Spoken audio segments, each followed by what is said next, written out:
so I think just very, very briefly, I'm gonna ask us to introduce ourselves. Just your name, country you're from, and what you ate last night. What did I Hi guys, my name is Natasha Kapalu. I'm from Zimbabwe. Yesterday I ate sata. I got you, homie. Hi guys, my name is Esther. Yesterday I ate pap with ngai and chicken. Nice. Is it meat? No, it's a meat. Where you from? Congo. Oh, Congo. Hi guys, my name is Lasconi. I'm from Congo and yesterday I ate the same as Esther. Pap, ngai and chicken. Ngai is a vegetable. It's a vegetable. It's family of I don't know. Spinach. Wow. Hi guys, my name is Montana and I'm from Sim. Yesterday I ate rice. Yes. Hey! Chop rice, chop rice. Dry rice. Rice with chicken and salads, big salad. Okay.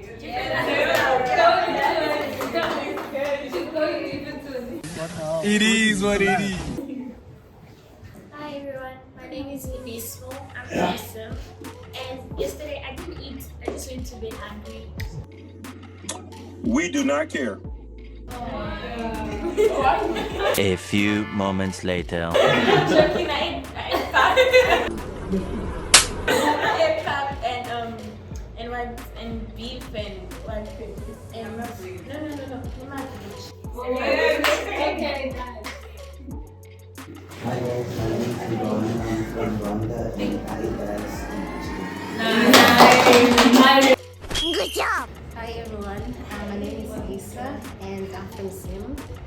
And what I ate yesterday was Nice. Nothing new, nothing changed. You guys like pap? Yo.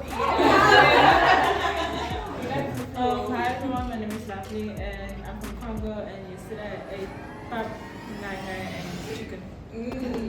Everyone's eating pap. Oh, guys. Hi guys, I'm Justice from Zimbabwe. Yesterday I just ate some chips as well. Okay. I'm a vegetarian. I can eat anything. It's okay. Nice. Welcome, Justin. Hi guys, my name is Fikayo and last night I ate with pigs. Yeah, boy. Thank you. Nice. Welcome, Fikayo. Claude, what did you eat last night? It rice. Rice. Okay, nice. That's Claude. Claude, I'm going to introduce yourself. I'm going to introduce you. You're from Burundi. Congo. You're from Congo. Don't you have like dual citizenship? Yes. Hi guys, my name is Claude. My friends call me Ignatius. I'm originally from Congo but raised in Zambia. I have dual citizenship. Nice. I eat rice and fish, my favorite. Nice. You're also a vegetarian? Pescatarian. Okay, Claude, the pescatarian. So hi guys, my name is Mirke and I didn't have supper last night. I had fish and chips in the afternoon, so I was good. Yeah, and did I introduce myself? No, you didn't. Hi everyone, my name is Vasita Ale Musia. I'm South African, from South Africa. And last night, what did I eat last night? I had, no, I'm still thinking. I had a Robster box from KFC. That was my dinner last night. Well, welcome guys. So, my role, I work here at Africa Unite. I work as a movement building project coordinator, and that's the movement that Mars is and a part of. So we have two within the organization. It's the youth, which is Mars, which is where you guys are today, and we also have a women's movement as well called Tusimame Wanawake. So my job is just to support you guys, hear what it is that you want to do, but I'll speak more about what Mars is, but also what Africa Unite is, just to give you an understanding. And then, yeah, you'll learn as I'm speaking exactly what my role then becomes within this organization. So I'm going to start the presentation without wasting time. So before we get to Mars, we first need to understand what our story is. Our story being Africa Unite. So our story starts at the end of apartheid. We all know what happened pre-1994, the conditions that Black people primarily were living under within South Africa. And so our story then begins now just at the end of apartheid. What happens is we're now a free and democratic country, everyone is excited, we have rights, we can do all of these things.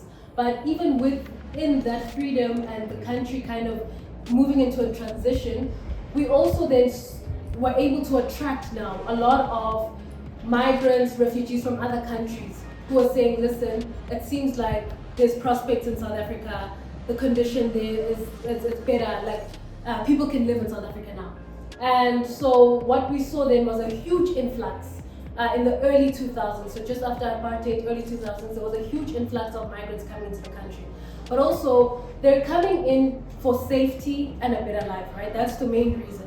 And also because they understood the conditions South Africa was in, and they stood with South Africa. So a lot of countries were even, like, I hear stories of older people who are saying, when I was in like the DRC or when I was in Tanzania, we were contributing money in our classes to send to South Africa for the freedom fighters in South Africa.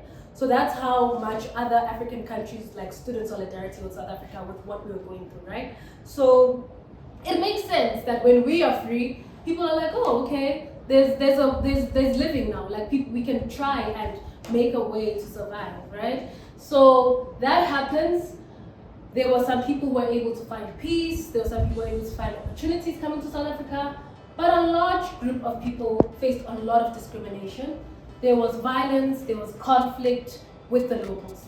Do you guys understand, or maybe does anyone want to tell us why exactly there was conflict? Yeah, go ahead. I think it's because they probably thought maybe now that they are coming into the country, they're going to take their opportunities and things are going to change, or maybe things are going to go back to how they used to be. So yeah, that's true. That's so true. And Rebecca also had Natasha, sorry. Yeah? Same answer. Yeah, so that's actually very true. That's the main reason. There was a lot of violence and conflict with the locals because people now had the fear to say, oh, we just moved out of a very difficult position or situation, and now there's a new group of people. Because like if you guys, like for instance, are all Nigerian in your house, and then one day someone from Angola randomly just shows up in your house and they're like, hey guys, I'm part of you now. Like you obviously will feel uncomfortable in the beginning. You'll be like, okay, how do we accommodate you as an Angolan? What do you eat? What do you speak? So I think if we look at it like that, it makes sense why there would be a breeding ground for violence and conflict, because these are people that were previously oppressed, and now they're thinking, okay, we're sort of free, and now there's a new group of people, totally new people from other African countries that are now coming in and saying, oh, can you please make us stay with you? We need to survive and live with you. And like you're saying, now there's going to be a fight for resources, because I'm already in a position where, okay, now I can get my RDP house, and now you're also coming. So do you also need to get your RDP house? But then how many other South Africans first need to get their RDP houses? And then we can accommodate it. So there were those kinds of conflicts that people were dealing with to say, okay, we have just only ourselves entered into a new kind of country, new democracy, new way of living, and now there's a new group that we need to accommodate. So that put a lot of people in an uncomfortable position because they didn't know how to coexist with other people that were not their own, people who they lived with, knew all their lives. So without a doubt, there was a lot of discrimination and stereotyping that came in. Because it's like, okay, how do I talk to you? You don't speak the same language as me. We don't eat the same food. And so, unfortunately, what happened was now there was a spike in a lot of xenophobia. And for those that don't know what xenophobia is, it's a fear or dislike of a non-national, or other words, a foreigner. I hate using that word, but I'll use it for now because that's the way they describe it. But it's a fear of someone else who does not look like you, who is not like you. And so, particularly when it comes to nationality, that's xenophobia. So there was now a spike in xenophobia because people were like, okay, I can't live with you because you're not like me. I don't want to coexist with you.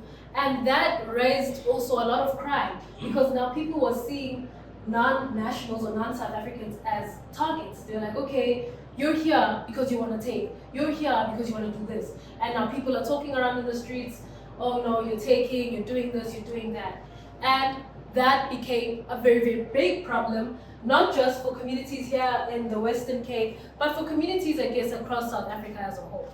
And so what the interventions of Africa Unite was that specifically in 2001, there was a group of young people from New Crossroads, township here in the Western Cape, that came together to say, okay, we can see what's happening in our community. There's a lot of violence, there's a lot of discontentment, people are not happy, people can't live with each other. What can we do about it? That was the main reason why these young people came together. They said, how can we solve this problem of what's happening in our community? And from there, they saw how migrants were being treated, like I mentioned, and it was unfair because a lot of the hate that they were getting, there was no grounds for that. It was unwarranted. It was just solely on the basis that the person was not a South African like them. And now they wanted to make a difference, so they said, let's start something. At the beginning, before it was an organization, it was a movement of young people who said, we want to raise our voices against this violence and discrimination that's happening towards migrants and refugees living in South Africa. And so what they would do, they would come and meet like regularly, just like we're doing now. They would meet and say, okay, what's happening in the community? Let's talk about it. Okay, maybe this person burnt this person's store, and now they lost their stock, and they lost this, and how can we resolve that kind of conflict? So they were coming together in dialogue most of the time, and it wasn't just only locals. They would also get the migrants themselves to also be part of these meetings to say, let's sit down like we're doing now and speak. Okay, why do you feel like people are attacking you? The person would be given a chance to explain. Locals would also explain why do they feel like migrants are taking away from them, why are they uncomfortable living with them, etc., etc.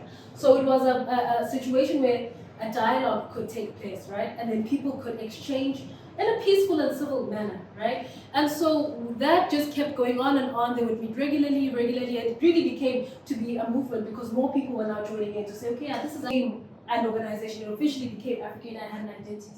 And then we had our own independence where we became our own organization in 2004. So the work of conflict resolution, the work of dialoguing, the work of raising awareness started in the early 2000s. But it was only in 2004 where Africa Unite just came to be a fully fledged organization as we know it today as Africa Unite. That's where the young people who were grouping and coming together gave themselves an identity and said, this is who we are. We want Africa to unite. Because the name actually comes from what I've heard. The name comes from young people coming together, as I mentioned, regularly. And then one day someone said, why are we fighting together as Africans? We need to unite. Africa must unite. And so that's where the name started. And then everyone liked it. Everyone was like, yeah, that should be our identity, Africa Unite. And so that's where it is. And then since then, the organization has been providing some support and help to migrants through education, through resources, but also trying to bridge the gaps that exist within the society. So trying to integrate them more into the communities that they live in, and just making contributions to assist them to stand strong. So part of the driving force of the work of Africa Unite is human rights, right? So we use human rights education as a tool towards social cohesion. So when we understand human rights, the two main principles of it is respect and dignity. And that's the call that these young people in 2001 were driving and fostering. They said, how can I respect you as a human being? Not as Marie Claire from the DRC, but as Marie Claire as a human being. How can I respect you? How can I treat you with dignity, despite of where you're from, despite of being a Zimbabwean, just for the fact that you are a human being, you have your right to life. How do I then treat you with dignity? So that was essentially why these young people came together. They said, we need to be able to uphold all of our human rights. And what they were seeing now was that the migrants and refugees' rights were being violated because they were being attacked, they were discriminated against, they were stereotyped, etc. And these young people said, no, we need to now go back and understand that they have a right. But also, and then going back to understand, why are you here? Because that's a question that a lot of people don't ask. to come into South Africa, what drove you into the country? So then it's, in order to get to that answer, you obviously need to speak to a person, right? That's good. So I can't just come and be like, oh, you're here. And then I'm like assuming why you're here. I have to ask you, oh, Lasconi, what drove you here? To come here today, this morning, what drove you to come? You have your reasons, right? And so I need to be willing and able to listen to you as you tell me that. And so that's what these young people were creating, a space where they could listen to each other and understand, and then drive one common theme, one common agenda, which was the protection of everyone's human rights, right?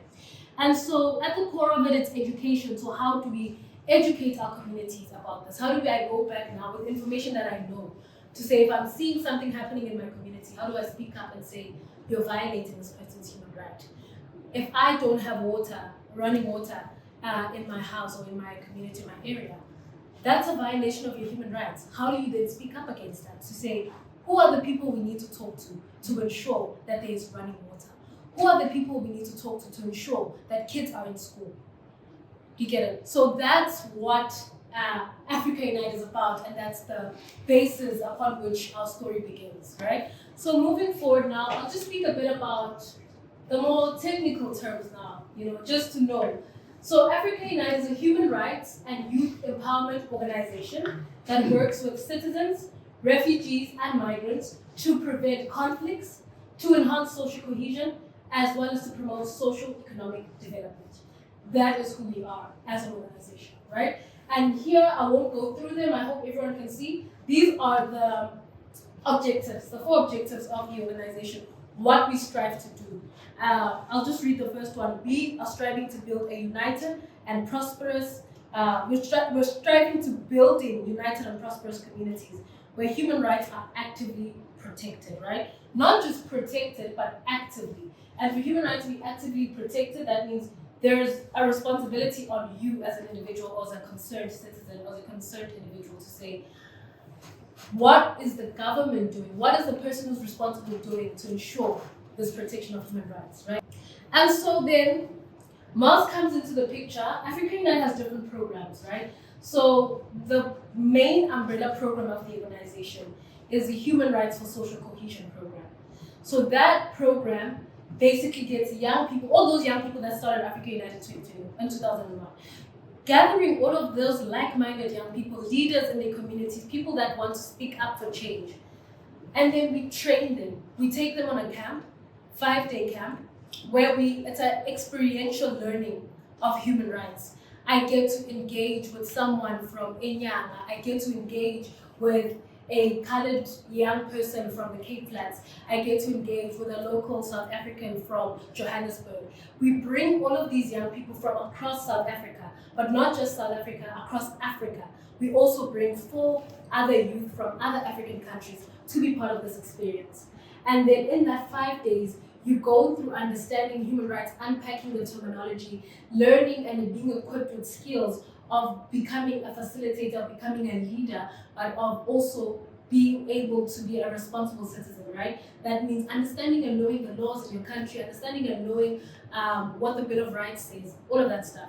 And so that's essentially what the training is. Once those young people have been capacitated, the task now, the mandate, is that they go back into their communities and they share that information. They start to look around them and assess what is happening around me and what is my role? How can I contribute to changing if there's any negative things or social ills in my community? That is the program that drives and runs Africa Unite to what we know today. It's all of these young people that have been trained, who have gone back into their own communities and trained others. And it's just a process that keeps going and going and going. It's been happening since the early 2000s.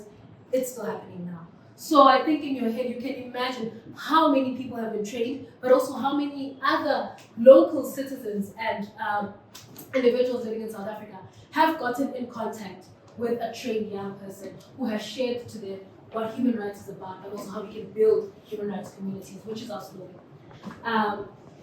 From there, these young people, these peer educators, Now go obviously back. High rates of teenage pregnancy. We're seeing, now your eyes are open, right? You're being aware of these things. And so these young people said, what can we do again? And that was the start of the Africa Unites School Leadership Program. We have a school leadership program that runs in different high schools across the Western Cape and in Gauteng now and in KZN now. Those are where we work, okay? So Africa Unite is not just here in Cape Town, as you see. We have an office in KZN where we do that same work there, and we have an office in Johannesburg where we work with peer educators and other young people there. And so with the schools now, the slogan of that is, my school is my community. So the way in which you would treat your community is the way in which you should treat your school. Young people, all of us, we spend most of our time in school growing up, right? In high school, in primary school. And so that means that the conditions within your school need to be good, they need to be safe, the environment needs to be conducive enough for you to be able to learn, right? Because if you can't learn, that's an infringement of your human rights already. And so these young people then began an after-school program where they wanted to capacitate young people to become leaders within their communities, but within their school. So starting in school, going into your community. And so it runs and functions like a ministerial cabinet. So there's a Minister of Education, there's a president, there's this, and the kids elect themselves, the leaders, right? And so that's been an ongoing program. And from that program, what we saw now then was that there was a difference between the ways in which local youth navigate life, the challenges that they go through, and versus migrant youth, right? I'm sure you guys have also noticed that when you go into school, the system is obviously designed to accommodate local youth. And so then you might sometimes feel like, okay, I'm being left behind because no one is giving me this information about, oh, when I apply, I need to be able to know this and this and that. Versus a local, they'll come and all of the information is suited for them. There's no one who's accommodating me. We noticed this, yeah? The young people that were doing the work in the schools noticed this, to say there's a disconnect between the ways in which these young people experience life who are local and the migrant youth. So then that was obviously, it showed a need now. There needed to be an intervention to say, how do we integrate these youth to also be able to understand, to know, to have access to information, but to also just have a sense of belonging, a space where they can feel like, okay, I'm not alone in this. Because you might be in your school, you might be maybe 2 or 3 of you who are maybe non-South Africans, and you might feel left out, right? So we then created a space for young people to feel like, okay, I can go there and I can belong. There's other people who go through what I go through. You know, sometimes you might not feel like that with your local friends because they don't have to stress about going to bring your papers. They don't have to stress about this and this and that. And you sometimes might feel isolated because then your reality is different, right? And so with your reality being different, you also need to look at the system. How is the system set up? The system is set up to not accommodate you even. So there's also challenges in even accessing their documents. It might take 4 years for others it takes 1, others don't know that they need a particular type of document. So there was a need now for that kind of information to be able to be given to migrant youth. And so in essence, that was the start of the movement, where it was just bringing young people, young migrants, asylum seekers and refugees together to say, understanding what are the challenges firstly that you're faced with. Because as a South African, I don't know this unless someone else comes to tell me. Or unless if I'm proactive, I can obviously do that research and find out. But a local, a regular, normal South African citizen wouldn't understand or know this unless someone is telling them, right? And that person telling them is you sitting, right? So then the mandate or the objective now of really building this movement was to say, how does Africa Unite shift the narrative from not being us, not being the peer educators, not being the organization, speaking about the challenges that migrant youth are going through, but you being the ones doing that for yourself. So that's, in essence, if there's anything you need to take away from everything I'll say today, that's that. It's the shift in narrative to say, this is the platform that's given to you. How do you want to raise your voice? What are the things that are pressing that you wish government could know? What are the things that are pressing that you wish your neighbors knew about the way in which you live, that you feel like could change something for you, right? So essentially that's what it is. This is an initiative, it's a movement, it's not an organization. It's a movement that emanated outside of Africa United and its initiatives, which sought to be led by young migrants, asylum seekers, and refugees. So it's not me leading the group. It's not Africa Unite leading the group. It's not the director of Africa Unite leading the group. This is a space for you to lead the group. Right. So this is a space that should be led or is led by young migrants, asylum seekers, and refugees. And we looked at these ages, right? But obviously, there are people that are less than 15. There are people that are older than 25. That's subjective. We know the definition of youth is, other people think, okay, if I'm 18, now only am I a youth or whatever. People define youth in different ways. But we looked at these specific ages because we realized that when you come to this age of 15 or when you start to go into high school, that's where you kind of get a sense of independence. Your mom's not following you around doing things for you anymore as much as in primary. This is now where the reality hits, that your process is different. Because when you're growing up, your mom is probably covering things. Other people don't know they're undocumented until they're like 18, until they have to go write the trip. That's where they actually hit with the realization that you've been undocumented your whole life. And so at this age, this is where now you need to start taking ownership for your own life. You need to make your own decisions. How is your path going to go? What are you going to study? Choosing your subjects. And in doing so, that's where you hit with the realization that, my process is different because your mom's not there anymore holding your hand, doing it for you. So everything is revealed right into your face to say, this is the world that you're living in. This is the society that you're living in, right? And sometimes that can be very overwhelming for many people. Because you're like being thrown into a deep end and someone's telling you swim your way out. And in order to swim, you need to be given the tools, right? You need to be given all of these things that you need to be able to float and survive. And oftentimes those things aren't given to young people between those ages who are migrants. And so that's specifically why when we wrote a proposal, we said we wanted to work closely with these young people within this age group because they are the ones that need the most support, because this is the age you're most vulnerable. If you don't get the support that you need, you can quickly fall into substance abuse. You can quickly fall into many negative things that are happening outside, just in a way for you to be able to survive or make ends meet. So this is a very vulnerable age group, and we felt like this is the age that needs the most focus and attention to be empowered. Because this is where you basically start your whole life. What you do or what you start doing at these ages determines your life trajectory. And so you need to be capacitated and given the tools to be able to navigate your way, but also information. You need the information. You need to know what are the next steps. If I need to write my matric, what are the kinds of documents I need to maintain or make sure that I have, right? And there's no one else giving you that information. There's no one doing that for you. So we want these young people that we empower to be able to go now into their communities and empower the others to say, I've been there, I've gone that route, can I give you advice? This is how you can do this and this and this and that, right? So that's essentially why specifically that age group. And the movement, what we are dedicated to do, firstly, is to empower. Empowering migrant youth through what? Educating. Educating you about your rights. Other people don't know, I can study, I can work, I can't do this, I can't do this. There's a lot of misinformation that happens in the country, in the world. So a lot of people find themselves in limbo where they're like, just sitting at home, and they're like, I'm scared, I don't know what to do, I'm scared. So we first need to be empowered about and educated about knowing what your rights are.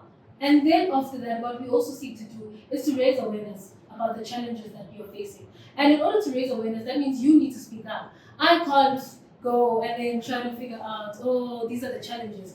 We need to have spaces like these where you can feel free to open up and say, my challenges are like this. And even then, when you do have a space like this, you get to realize the challenges that Justice may face are not the same as Fikaya's. And so it's like, okay, I thought I was alone. Actually, this situation is not that difficult because Justice may advise you to say, listen, if you're in this position, this is how you can get out of it. Or if you need this advice, this is who you can talk to. So there's also raising awareness about the challenges that you're facing, but also going into your communities to raise awareness to say, it's not normal. To stay in a position where you're undocumented is not normal. A lot of people are in a position where, because no one has assisted them, they end up taking things as like, oh, it's part of life. This is how it is. But you then, because you've been given information, they've given you tools that you need to be able to now see the world in a different lens. You're able now to go into your community, tell your mom, that's actually not normal. You shouldn't be doing this, or you don't have to live life in this way. You begin to now raise awareness to say, okay, how do we then next collaborate? Collaborations. Who are the people that we need to work with to ensure that all of these things that we're facing through the challenge, everything that we're going through can be changed? So collaborations is so important because obviously alone or as individuals sitting here, as this small group that we are today, we can't fix policies, we can't fix things happening, right? So then we need collaboration. So that means who are the people we need to engage with, to sit down with, to strategize with, to say, eventually in the end, this is what we want. So then the approach, we realized all of the issues that minorities are faced with can't be solved as just sitting like this talking. There obviously needs to be a structure. There needs to be a way in which we approach things. And so what we established was commissions. So commissions were based upon specific topics that young people identified to be the most critical to them. And this was done, I think, in 2021 or 22, I'm not sure, can be corrected. But that was when the young people were being mobilized, where the mass youth movement started. So those youth were the ones who said, okay, documentation is something that's very key to us. That's something we need to address. Others said education. Others said, okay, a lot of us after high school are stuck and we need a way to survive. So others said, we need to talk about entrepreneurship. How can we make money for ourselves? How can we raise funds? Others said, documenting our stories, media. How do we raise this voice to go out? How do we, what of our efforts reach to other people who are beyond just here in Cape Town and the Western Cape? So then that was the beginning of the structure to say, okay, let's prioritize what are the key issues that are faced with, that are common to all of us, and then how do we then break it down bit by bit to do things that can specifically speak to that issue. So part of what we do then is doing a needs assessment. This can be done in different ways, through engagements, through surveys. We can do a baseline research to begin to understand what are your needs.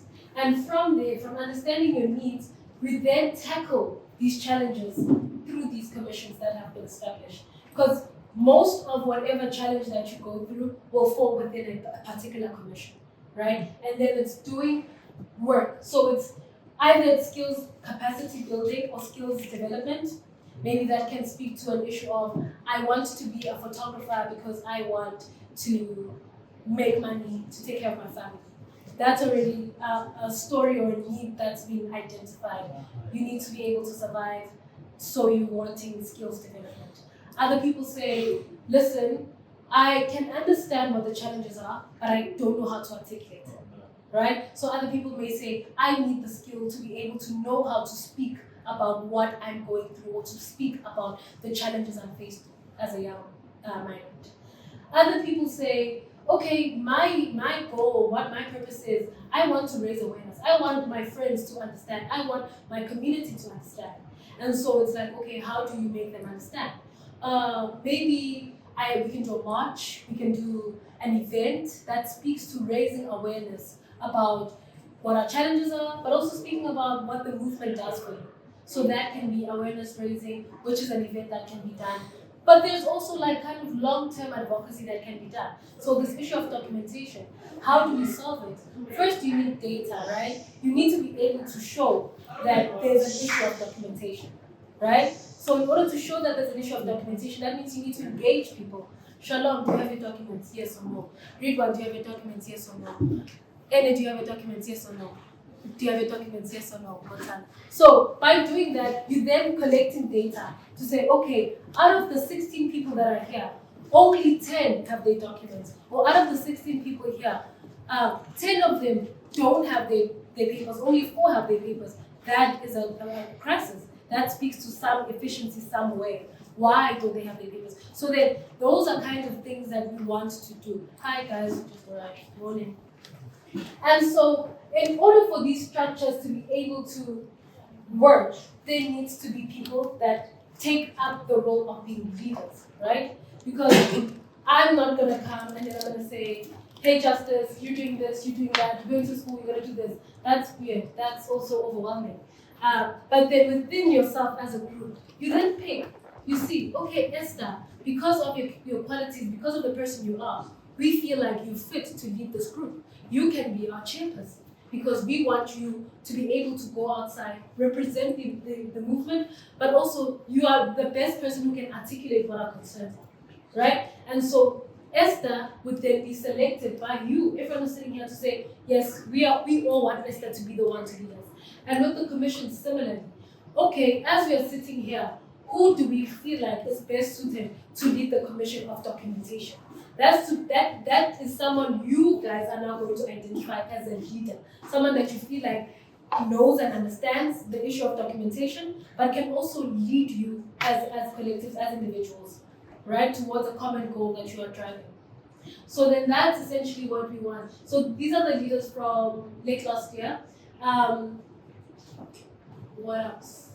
So this is the structure essentially of how the movement operates, but also how the leadership works, right? But we want to be on the same page, right? I want you guys to know what I know, right? So the movement, we have funding for the movement. That's how we're able to do certain things, go on excursions, carry out activities, events, print this banner, all of these things that we're able to do, there's money for, right? Because we've written a proposal to funders to say, this is something that needs money. We want to help young people in this and this way, so you need to feed into this. So you need to invest into this to be able to see. And obviously with that investment, what happens? There's a responsibility on our side. We need to show the funders that the money they've given us is exactly what's happening. We're seeing the change. We're seeing people develop. We're seeing people grow. We're raising awareness. And that needs evidence, right? So how do we then build the movement while also ensuring that we can track? That we're not just coming here and it's vibes, then we go home and then it's whatever. Then I write a report, yeah, 20 people came, I spoke, this was it. But how do we then begin to actually implement steps, start to develop campaigns, doing things that can begin to do the work of raising awareness, that can begin to do the work of educating, that can begin to now fostering collaboration, right? Because all of you, as we said, we have skills, we have talents, right? And so if you're here, that means you want to belong, right? Because I'm sure no one forced you, right, to come here today. You decided on your own, I want to be here, unless you're forced. Then that's a different story. But if you took it upon yourself to say, I'm waking up today and I'm going here, that means you want to belong, you want to be part of the movement. And that alone is not enough, right? So when you're belonging, it's like, okay, what are you doing to action? Because if we just sit here and then after this, I say, thanks guys, this was lovely, bye. Then I go live my life and do my own things. Then what happens? How does the ball keep rolling? How do you pick up on the conversations? And so that's why we also have the group chat. The group chat, guys, isn't to like laugh and say, you're so silly. But it's also to talk about what's happening and then planning and strategizing and plotting. That's what the group chat is for. We'll show some pictures as well to help you kind of get a sense of the different things that we do.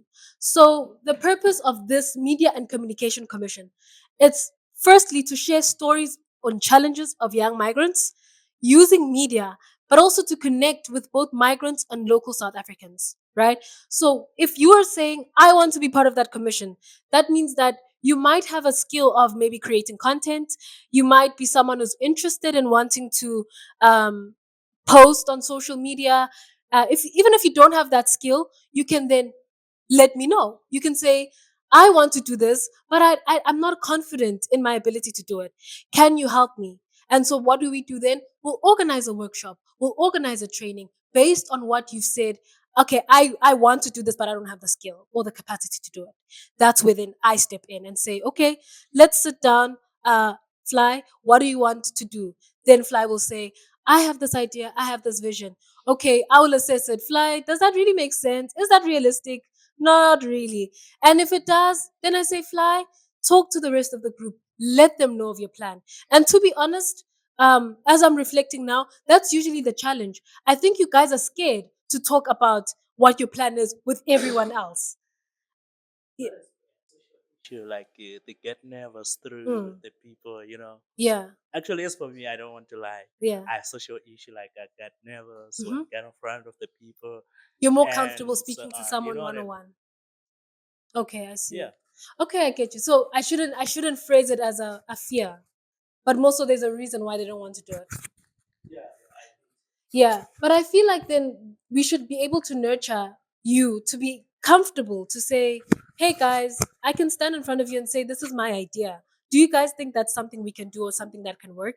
And then we can engage. I can say, Justice, to be honest, I don't think that can work. But obviously, in a respectful manner, I'm not going to bash you and say, oh, are you this and that? No, I'm going to say, looking at the idea or proposal that you're making, it's possible A, B, and C because of these reasons. It's not possible because of these reasons, right?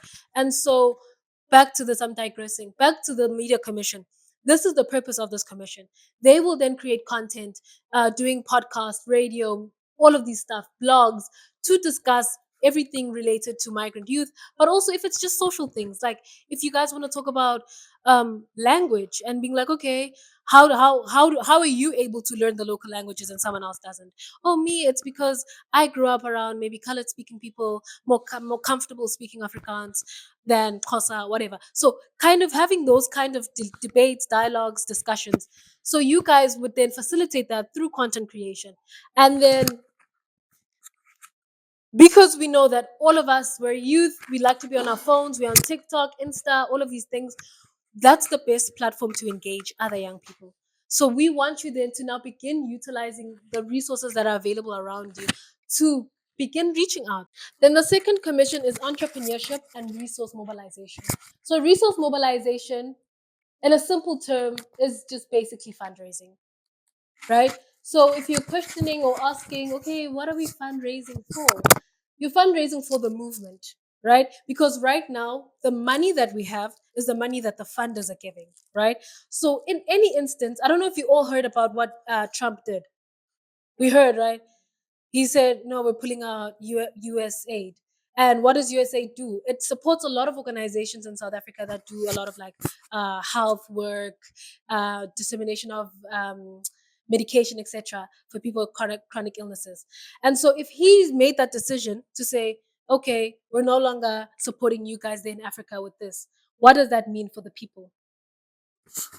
There's no, firstly, you don't have your medication.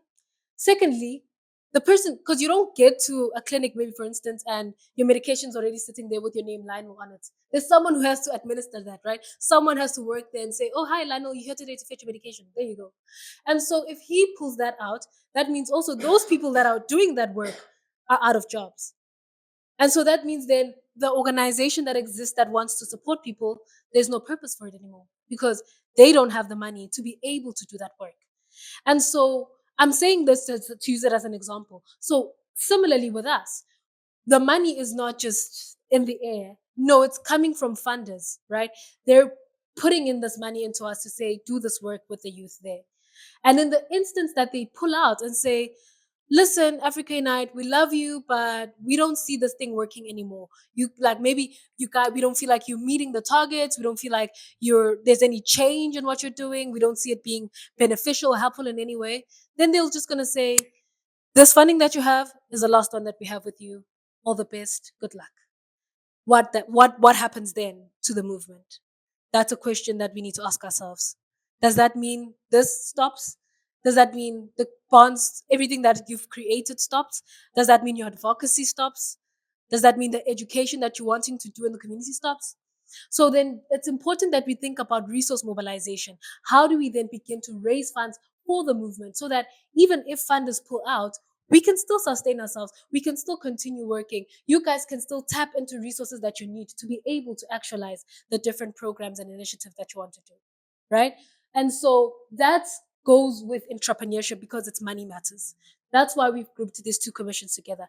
Then entrepreneurship, the purpose of it is to help young migrants gain skills to support themselves and start small businesses. How many of you sitting here can say that, oh, with my involvement in this commission, I've been able to start my own business? Only one person can say that out of everyone in the room. Huh? Yes. Sorry? Not with the commission. Exactly. Not through the commission. Exactly. So then that means that you don't understand the purpose of why you're here.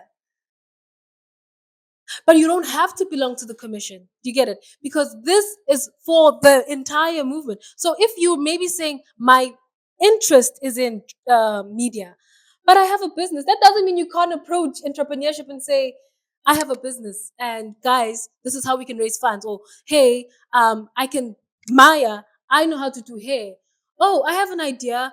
If all of you guys pay 30 Rand, I'll do a training for you. I'll teach you how to do hair. You're making money for yourself, you're supporting your business, but you're also skilling the other migrant youth. You get it? So it's ideas and initiatives like that where you look at, okay, how do I support myself? Do I have the skill or I don't? Okay, I have the skill. Now, what are the opportunities around me that can help me show my skill, but also make money for myself? So I think Claude raised his hand because he says that he's confident with this being this commission or understanding this commission, he's been able to start his small business. So Claude is a technician, right? And so because he's vocalized and said, hey, this is my skill, I'm really good at this. A lot of people go to Claude, even Mars members. If someone's phone is down, if someone's laptop's broken, they go to him and be like, hey, can you fix it for me? And he gets money. His business is supported. You don't. It's fine. Oh, you didn't know. Oh, okay, sorry. Okay. He does. And so even then, as an organization, we'll look at Claude and say, oh, Claude, we know you're an IT person. Hey, so-and-so's laptop's broken. Can you please fix it for us? So it's also us as an organization supporting and feeding into whatever it is that you're doing. But you need to be able to speak about these things, right? Not doing it outside. This is the space to be able to start doing those things.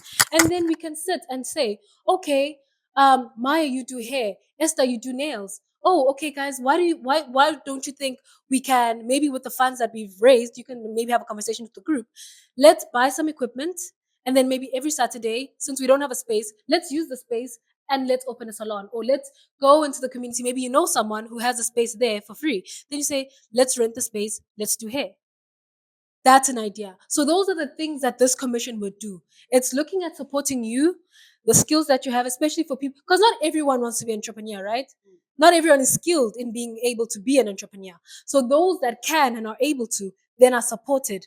And you guys are the ones supporting each other, right? You're not looking at maybe me to say, hey, I'm forcing you support my business. But you're going to be creative about the ways in which you can begin to do that. Right? So you'll share, hey, I'm a really good cook. If you guys ever need catering, I'm the person to speak to. You're channeling, everyone is going to come to you now because we know Maya's a really good cook. But also that needs to come with credibility. Maya, can you show us? Oh, okay, like what are the different ways in which we can see that you're a good cook, right? So those are the different kind of things. So here's examples. This was during our sports day. Daniela's father rented a stall. So part of the idea for the sports day, which came from you guys, was that, okay, a way that we can make money for the movement is if we get people to come and sell, and then we just charge them for a space where they will be selling. He paid, and now he's selling. He's going to make his profits, but we've also made some money because we charged him for the space, right? Yes, you also. Genovi was selling, Maya was selling, and so so Maya didn't just get a space; she paid for a space to rent. So that means she supported the movement because the money is not coming to my pocket. The money is not coming to the organization's pocket. The money is going to Mars's bank account. And so Maya paid and supported the movement, right? But she also benefited in the process because people came to buy at her stall. Even better, we were in a position, I'm going to tell you a story. We're in a position where we were planning on making hot dogs for all the players that played, right? We ran out of hot dogs. And so we thought on the spot, Maya's selling chips, she's there. So she can do just chip rolls. So that money that we would have spent in buying all of that stuff, Maya just charged us from her shop. Exactly. So she supplied the chip rolls for the other players that couldn't get the hot dogs. So that's a way in which we're able to support each other, right? And even ourselves as a movement, with the money from the movement, we can say we want to have our own store. So we bought chips, drinks, and whatever, and we sold to the people that came to watch and participate on the day. And that money is still there. We're not taking even a cent from that money. So from the money that was used, I know some of it was used for the t-shirts that we made for the movement. Some of the money was used to contribute towards funeral costs for some of the Mars members that lost their parents and family and relatives. So then it's up to you guys now as a collective to sit down. What do we want to use this money for? Because we can raise the resources, but if you're not planning to say, okay, this is what we're raising it for, then it's just going to sit there. Then it's like, okay, it's there. We're not going to touch it. Whenever you guys are ready, you'll come and tell us, this is our plan. Maybe with the money, we want to buy a scooter and we're going to do Uber Eats or something. That's just an example. Maybe with our money, we want to rent a space. We want to open a tutoring thing. That's just an example. So then it's up to you guys to look at ways in which you want to now begin to use some of that money, right? This was also an example, Africa Day. There were tickets that were being sold. I know Lionel Fly, you guys had your production. You sold tickets as well. That was a way for you guys to make your own money, right? We didn't take a cent from that money. We gave you the space, we gave you the support that you needed, but that was your money, right? And then you decided yourselves, okay, we're going to use our money for this and this and that. So that's what this commission does. So the different activities, again, like I mentioned, finding resources and opportunities for youth. So if you feel like, okay, I am a business person, but I don't know how to manage my money, maybe you guys can organize like a workshop on like money management or how to do budgeting and bookkeeping for my business. That can be arranged. But if you're saying, I just need like more education, more information about how to run a business, etc., etc. I know some of the youth were in the workshop that we held late last year, with Thingy's dad.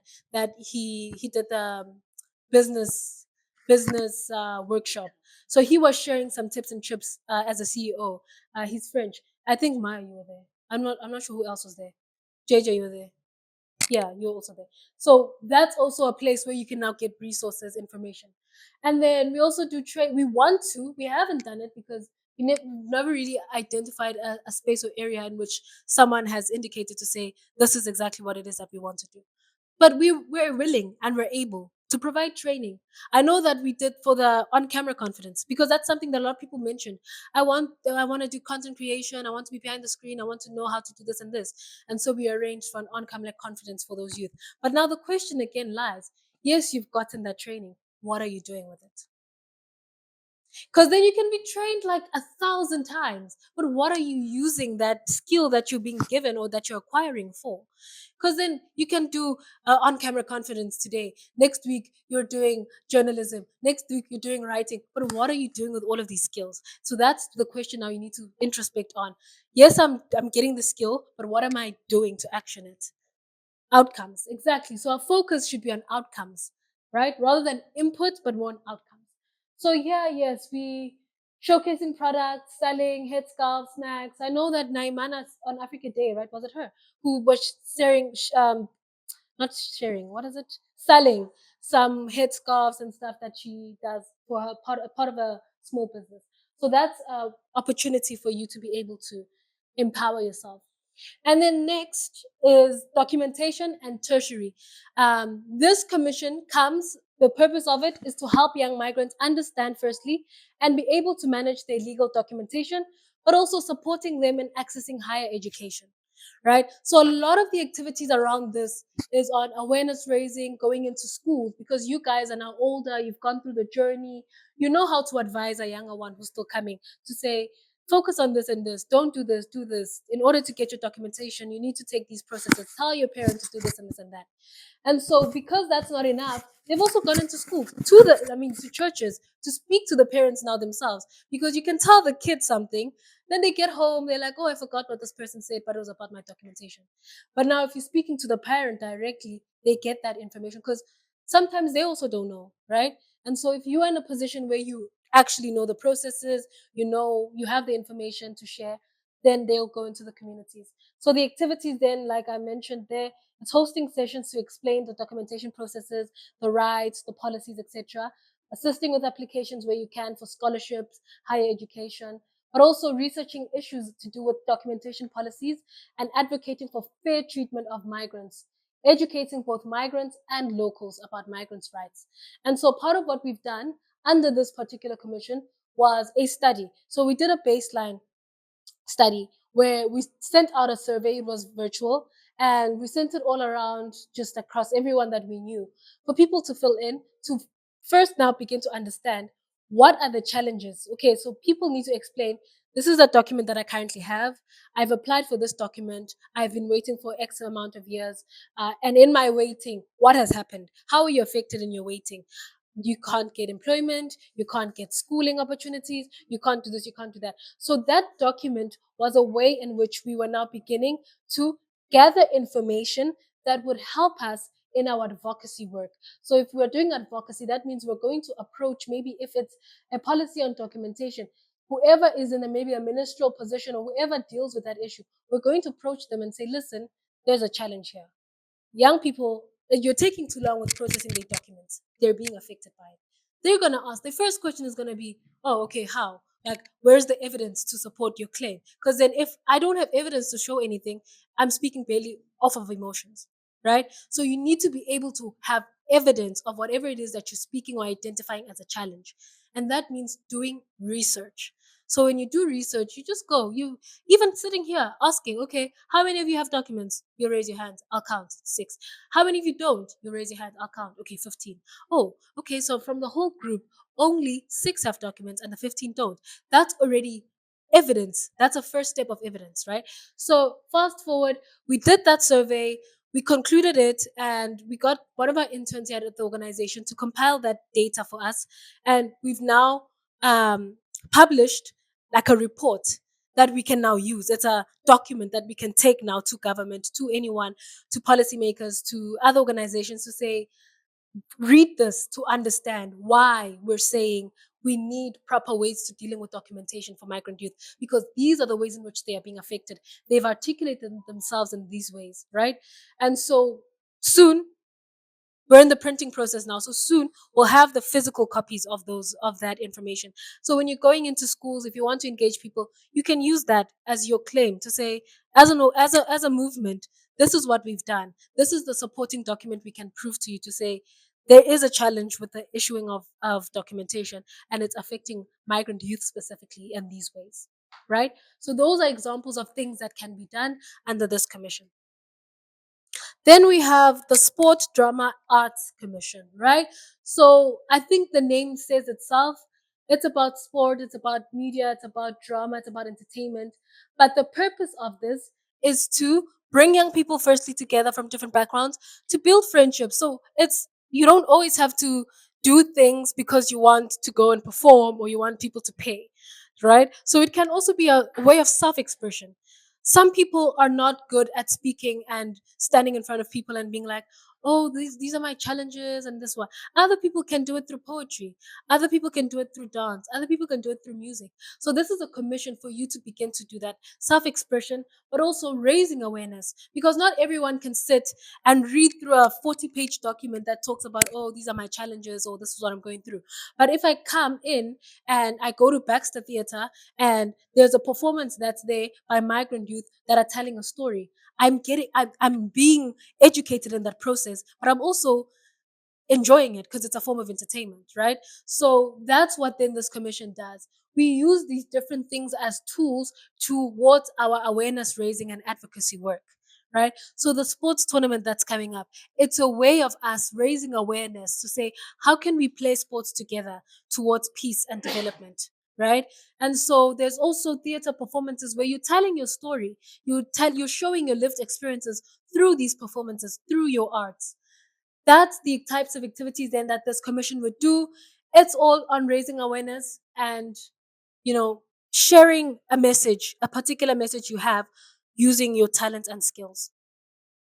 And so the goal or the purpose then of movement building in Africa Unite, which is a movement that Mars is a part of, this program that I coordinate. The goal or purpose for it is that invisible communities of refugees and migrants, particularly women and young people, First, they begin to mobilize. So mobilizing is you coming together like this.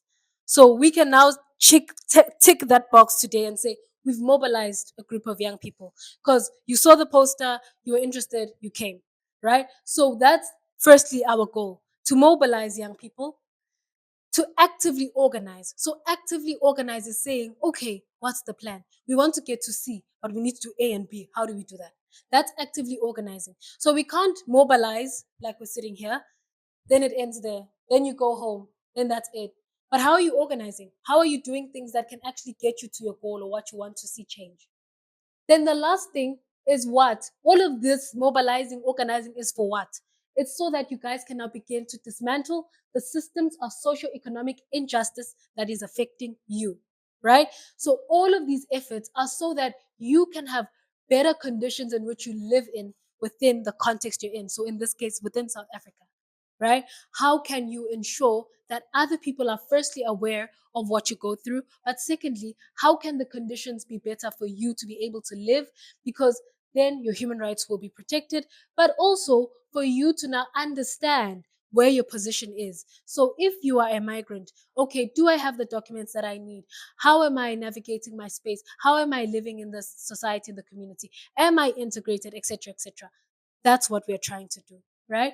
And the objective, mobilizing and actively organizing migrants, asylum seekers, and refugee youth to dismantle systems of socioeconomic injustice.